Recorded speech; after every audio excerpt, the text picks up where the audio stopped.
Na, szevasztok srácok! Kilátogattunk a Kecskemét Videóton meccsre, aztán erről láthattok egy kis összefoglalót, kis videót.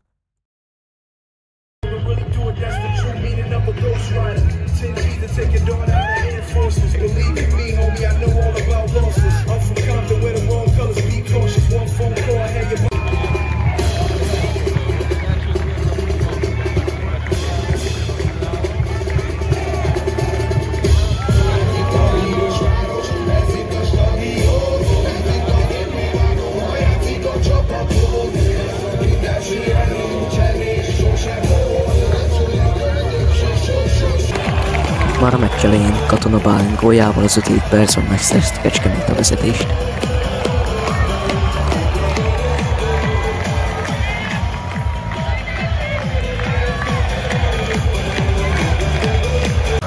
Aztán a 28. percben Kamály góljával duplázott a Kecskemét, amit később érvénytelenítettek.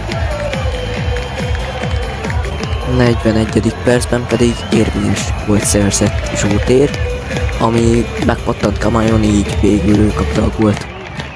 Csapatunk megduplázta az előnyét! A gólszerző nem más, mint a 27-es számú Zsótér Donát!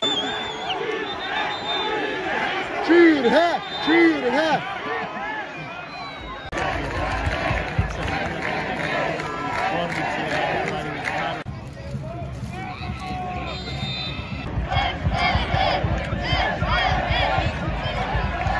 65. percben pedig Szaponyics szépített a Fehérvárnál.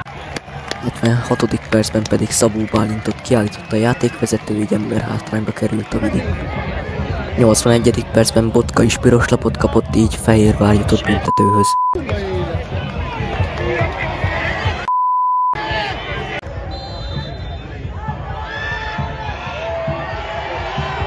És Szaponyics értékesíteni tudta a büntetőt, így 2-2.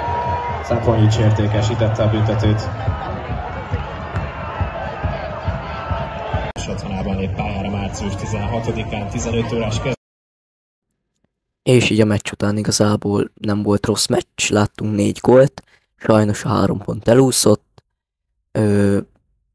Első félidőt inkább a Kecskemét uralta, a másodikat pedig inkább a Fehérvár. És ennyi is lett volna ez a videó. Sziasztok!